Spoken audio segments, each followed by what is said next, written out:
Good morning. Good morning. Welcome or welcome back to Bookeemonsters. My name is PK. It is Tuesday, April the 16th. Hope you're having a good day. Thank you so much for stopping by. I appreciate you very, very much. We are here to look at the new releases that are being set into the wild this week. Every day of the week, we look at them and we look at a different genre every day of the week. On Monday, we look at cozy mysteries. On Tuesday, like today, we look at mysteries and thrillers. On Wednesdays, we look at romance. On Thursday, we look at fantasy and science fiction. And on Friday, it's Freeform Friday. We look at the other things that have caught our attention or more cozies because there's always a lot of those. Quick announcements. I do have sprints tonight, Tuesday night at 6 p.m. Mountain Time, 8 p.m. Eastern. They will go for 2.5 hours. I do them every Tuesday and Thursday evenings, and then on Saturday afternoons at 1 p.m. Mountain Time, 3 p.m. Eastern. All right. Let us leap into the new releases because there are a lot of them.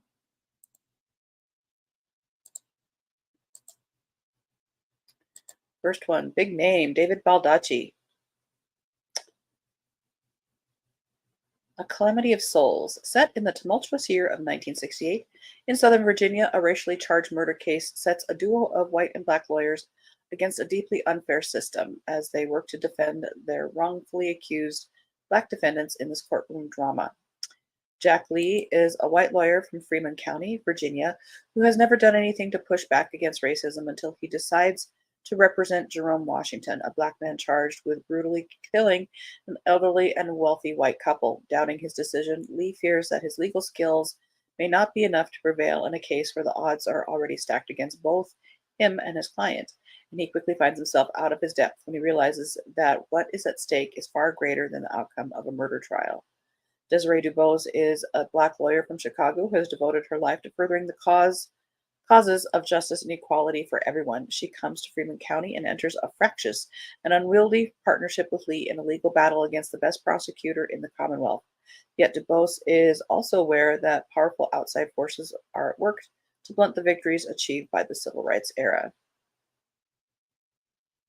An important time in history when there actually was racism.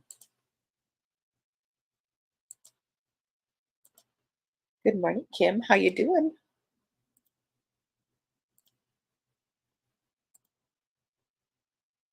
Wow.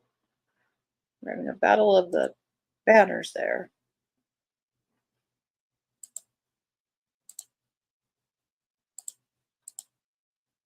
Close to Death by Anthony Horowitz, fifth in the Hawthorne and Horowitz Mysteries.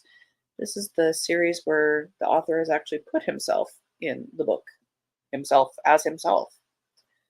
Detective Hawthorne is once again called upon to solve an unsolvable case, a gruesome murder in an idyllic gated community in which suspects abound.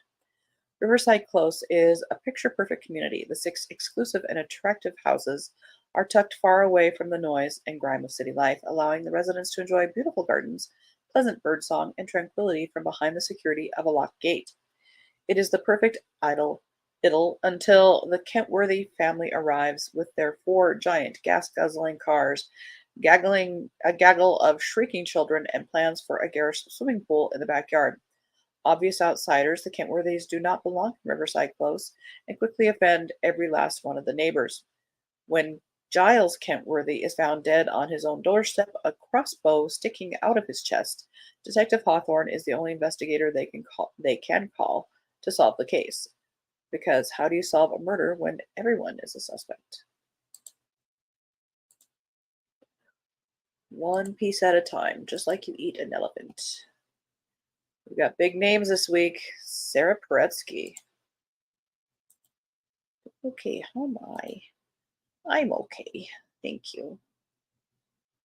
Got to take Keo to the vet this afternoon for follow-up, but also because I have found more spots, which is very disconcerting. I thought we were getting better.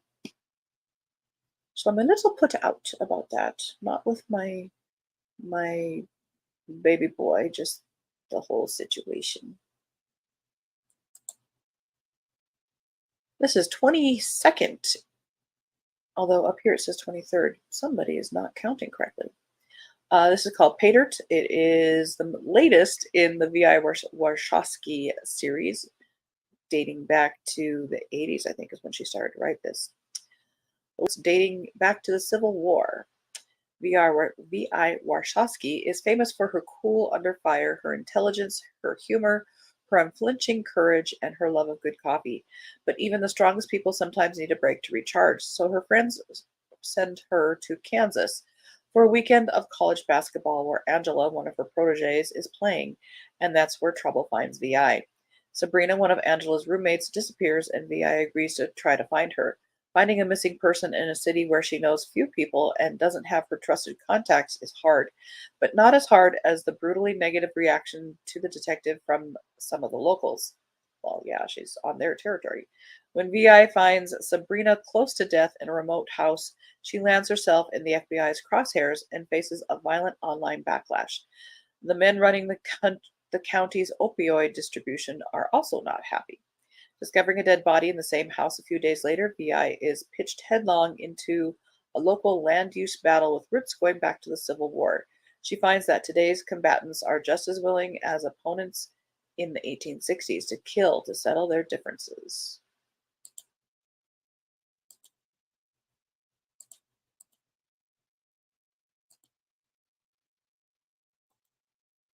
Girl that replaced me at work is coming over Friday to help me put books on the bookshelf. Well, that's helpful. Yeah. Butter, a novel of food and murder by Asako Yuzuki, about a female gourmet cook and serial killer, and the journalist intent on cracking her case, inspired by a true story. There are two things that I simply cannot tolerate: feminists and margarine. Gourmet cook Manako Kajii sits in the Tokyo detention house convicted of the serial murders of lonely businessmen whom she is said to have seduced with her delicious home cooking. The case has captured the nation's imagination, but Kaji refuses to speak with the press, entertaining no visitors. That is until journalist Rika Machida writes a letter asking for her recipe for beef stew, and Kaji can't resist writing back. Rika, the only woman in her news office, works late each night, rarely cooking more than ramen. As the visits unfold between her and the steely Kaji, they are closer to a masterclass in food than journalistic research. Rika hopes this gastronomic exchange will help her soften Kaji, but it seems that Rika might be the one changing. With each meal she eats, something is awakening in her body. Do she and Kaji have more in common than she once thought?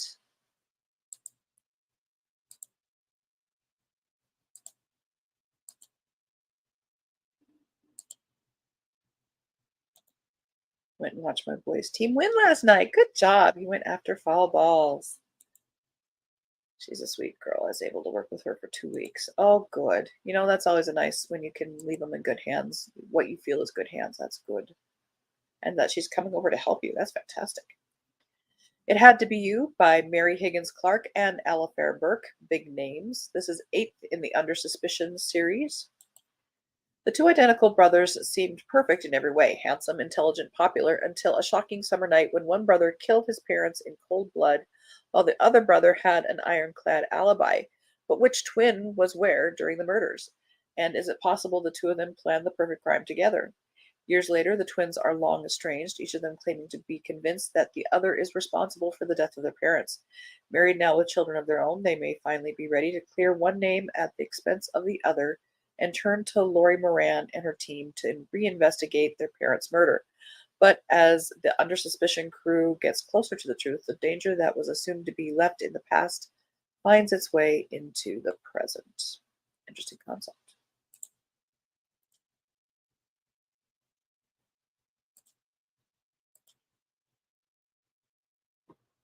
One of Us Knows, a thriller by Alyssa Cole.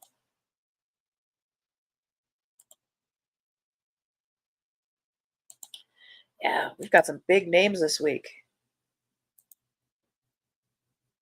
Years after a breakdown and a diagnosis of dissociative identity disorder derailed her historical preservationist career, Kenetria Nash and her alters have been given a second chance they can't refuse. a position as resident caretaker of a historic home. Having been dormant for years, Ken has no idea what led them to this isolated Hudson River island, but she's determined not to ruin their opportunity. Sounds like multiple personality situation. Then a surprise visit from the Home's Conservation Trust, just as a nor'easter bears down on the island, disrupts her newfound life, leaving Ken trapped with a group of possibly dangerous strangers, including the man who brought her life tumbling down years earlier. When he shows up dead, Ken is the prime suspect.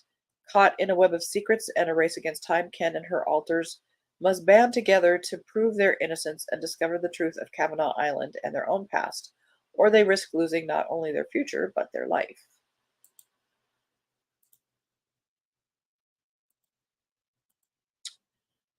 The Murder In by James Patterson and Candace Fox. It's the perfect getaway, but the past will always find you. Dot dot dot dot dot dot. When, which I'm told is passive aggressive. When ex-cop Bill Robinson takes over the inn by the sea, all he wants is a quiet escape from the city. But when a crime boss moves into town and begins terrorizing Bill's friends, he can't just sit back and watch. It's not long before local criminals are turning up dead and the inn comes under attack. With the help of the inn's fearless residents, Bill must do everything he can to defend his town, his chosen family, and his home.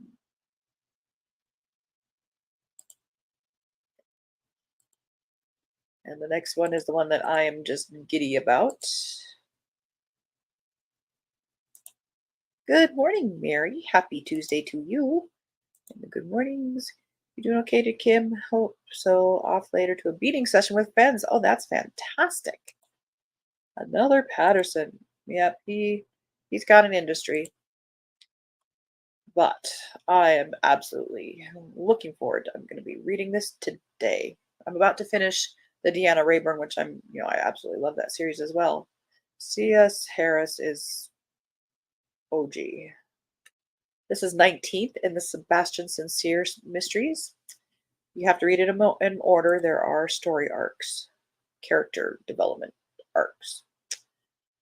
A seemingly idyllic summer picnic ends in a macabre murder that echoes a pair of slayings 14 years earlier.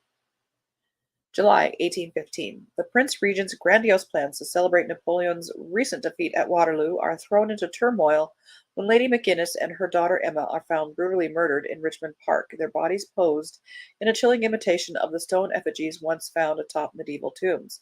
Bow Street Magistrate Sir Henry Lovejoy immediately turns to his friend Sebastian Sincere, Viscount Devlin, for help with the investigation. For as Devlin discovers, Lovejoy's own wife and daughter were also murdered in Richmond Park. Oh no. Their bodies posed in the same bizarre postures.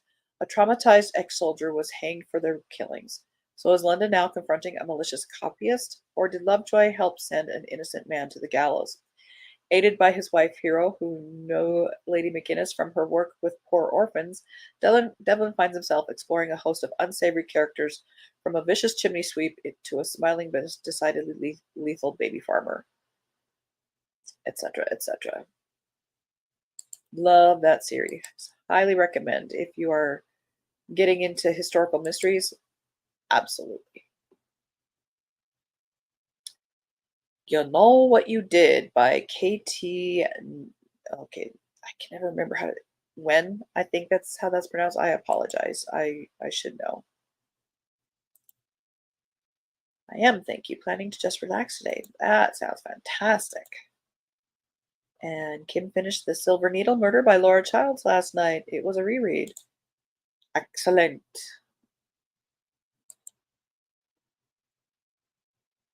In this heart-pounding debut thriller, a first-generation Vietnamese American artist must confront nightmares past and present. Annie On Lee Shaw grew up poor but seems to have it all now, a dream career, a stunning home, and a devoted husband and daughter. When Annie's mother, a Vietnam War refugee, dies suddenly one night, Annie's carefully curated life begins to unravel. Her obsessive-compulsive disorder, which she thought she'd vanquished years ago, comes roaring back, but this time, the disturbing fixations swirling around in Annie's brain might actually be coming true. A prominent art patron disappears, and the investigation zeroes in on Annie. Spiraling with self doubt, she distances herself from her family and friends, only to wake up in a hotel room naked next to a lifeless body, as one does. The police have more questions, but with her mind increasingly fractured, Annie doesn't have answers. All she knows is this: she will do anything to protect her daughter, even if it means losing herself.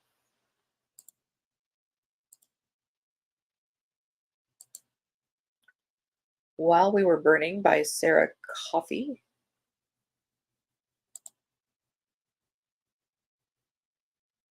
Examining the intersection of race, class, and female friendship and the devastating consequences of everyday actions. After her best friend's mysterious death, Elizabeth Smith's picture perfect life in the Memphis suburbs has spiraled out of control, so much so that she hires a personal assistant to keep her on track. Composed and elegant, Brianna is exactly who she needs and slides so neatly into Elizabeth's life, almost like she belonged there from the start. Soon, the assistant Elizabeth hired to distract her from her obsession with her friend's death is the same person working with her to uncover the truth behind it, because Brianna has questions too. She wants to know why the police killed her young black son, why someone in Elizabeth's neighborhood called the cops on him that day, who took that first step that stole her child away from her. And the only way she's ever going to be able to find out is to entwine herself deep, deeply, grammar police, into Elizabeth's life where the answers to her questions lie. As the two women hurtle towards an electrifying final showdown and the lines between employer and friend blur, it becomes clear that neither of them is what they first appeared. Dun dun dun.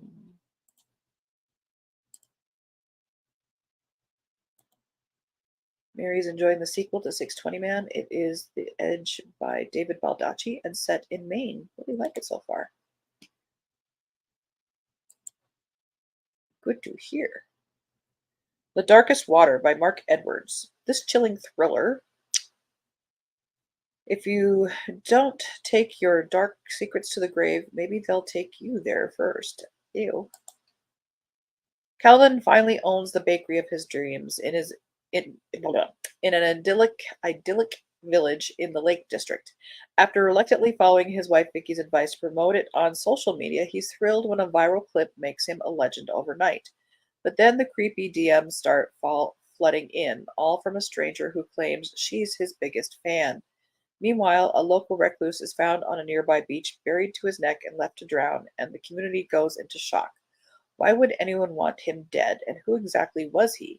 Detective Imogen Evans, new to the Lake District, is under pressure to find out before the killer strikes again. As the murder hunt gathers pace, Calvin's obsessive admirer turns up right on cue after his assistant is injured in an accident, and to Vicky's horror, she's here to stay.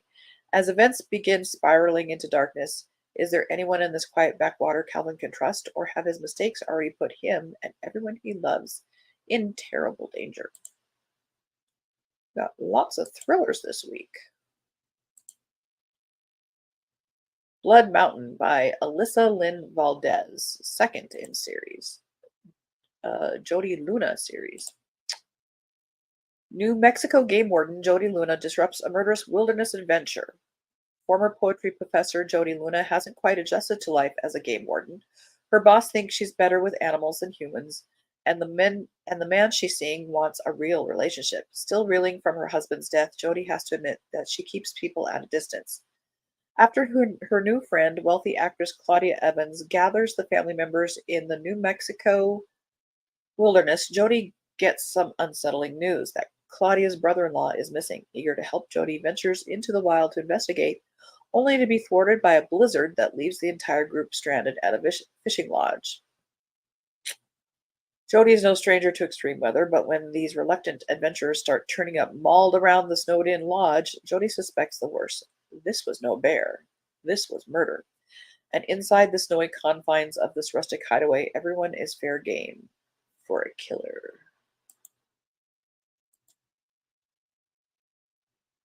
They always got to find a way to isolate them with a storm of some kind. Doesn't matter the season. Death at the Spring Fling, Aloha Lagoon Mystery Book number 21. Not heard of this. By Rosalie Spielman. It's springtime in Aloha Lagoon, Hawaii, and romance is in the air, along with murderous intentions. The dive shop where Kiki Hepburn works is maybe I have, but that name sounds familiar. Is sponsoring the first annual Aloha Lagoon Resort Spring Fling Dance and naturally is in charge of the under the sea themed decor. In between hanging crepe paper, jellyfish tentacles, and paper mache hanu, Kiki witnesses an argument between two men and is unsurprised to see her old foe Ruby Nakasoma right in between them. But what does surprise her is when during the dance, Kiki and her boyfriend Dex find one of the men dead, with Ruby leaning over him holding a vicious looking murder weapon. Kiki thinks Ruby's true nature has finally caught up to her, but when Ruby makes a heartfelt appeal for help, Kiki starts looking for a murderer who may or may not be finished.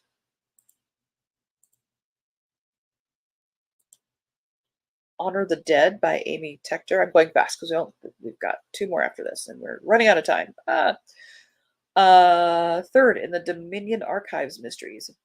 Dr. Kate Spencer is back. Blah, blah, blah. It's been a few months since the events of the previous book, and Dr. Kate Spencer is seeking a temporary reprieve in the bucolic eastern townships of Quebec, where she can come to terms with her brother's death, find inner peace, build new relationships, and await a decision about her future.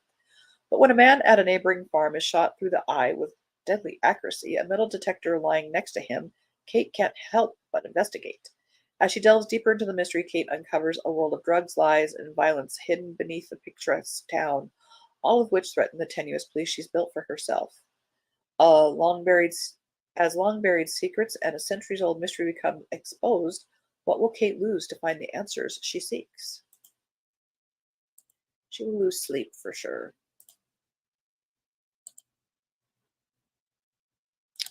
On a different topic, how is the new first? Training almost over, at least the intense first training that has covered so much. He is doing so well that I am afraid. I'm afraid. Maybe he's a serial killer. I don't know. He's doing so very well. Thank you. Thank you for asking.